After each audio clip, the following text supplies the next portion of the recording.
ओम शांति। आज की मुरली से हमने पॉइंट उठाया है, मीठे बच्चे जितना समय मिले एकांत में जाकर याद की यात्रा करो।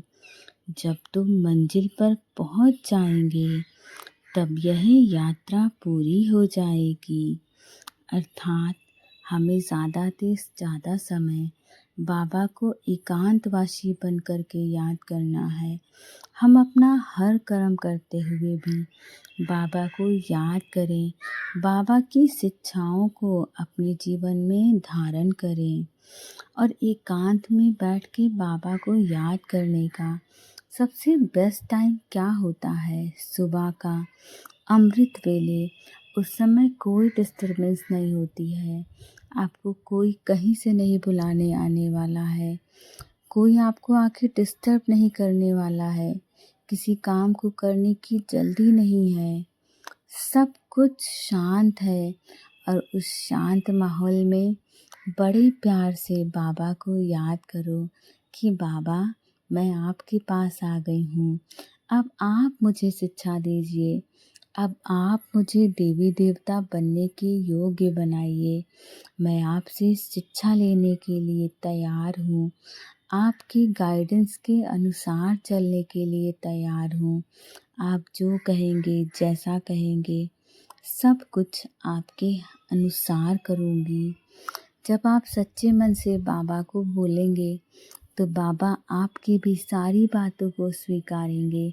आपके जीवन में कोई समस्या चल रही हो तो बाबा को बड़े प्यार से बताओ कि बाबा ऐसा ऐसा चल रहा है, आप ज़रा देख लीजिए।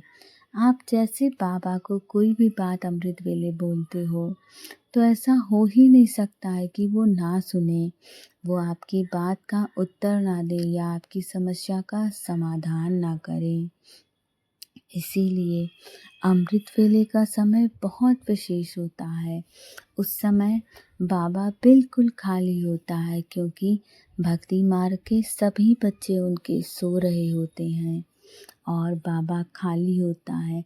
जब आप उसके समक्ष अपने आप को प्रस्तुत करते हो तो आपको स्वतः उसके प्यार का अनुभव होता है।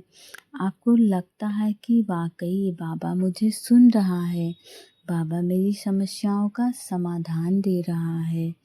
परंतु आवश्यकता इसी बात की है कि आप सुबह सुबह उठिए, बाबा के संग बैठिए, बाबा को अपनी समझ इमर्ज करिए या स्वयं को परम धाम में आत्मा के रूप में इमर्ज करिए और केवल आप बाबा को देखिए। इस बात को अनुभव करिए कि उनकी दिव्य शक्तियाँ आपके अंदर भरती जा रही हैं और आप परम पवित्र आत्मा बन रहे हो। आप जितना ज़्यादा उनको इस रूप में देखोगे, आपके अंदर वाकई वो दिव्यता आने लगेगी। मैंने इस बात को अनुभव किया है, इसीलिए आपसे साझा कर रही हूँ कि जितना स्वयं को आत्मा समझकर बाबा को याद करोगे तो बाबा की शक्तियाँ आपके अंदर भरेंगी और आप जब चाहोगे तो आपको इस बात का अनुभव होगा कि मानो मेरी आँखों से वो दिव्यता निकल रही है, वो दिव्यता सब जगह फैल रही है। मेरी आत्मा से वो प्रेम बाहर निकल रहा है और इस धरा को फिर से प्रेम से भरपूर कर रहा है।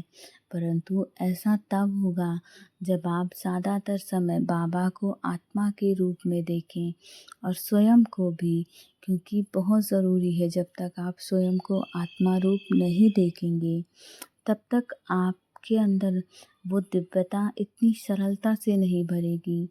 आप प्रैक्टिस करेंगे तो ज़रूर भरेगी, परंतु जब बाबा को आत्मा के रूप में देखते हो और स्वयं को भी, तो बहुत सहज होता है, सब कुछ बहुत सहज होता है। और हमने दूसरा पॉइंट उठाया है कि संगम पर बाप अपने बच्चों को कौन सा ऐसा गुड़ भर देते हैं जो आधा कल्प तक चलता है। तो उसका उत्तर है, बाप कहते हैं जैसे मैं अति स्वीट हूँ ऐसे बच्चों को भी स्वीट बना देता हूँ। देवताएं बहुत स्वीट हैं, तुम बच्चे अभी स्वीट बनने का पुरुषार्थ कर रहे हो।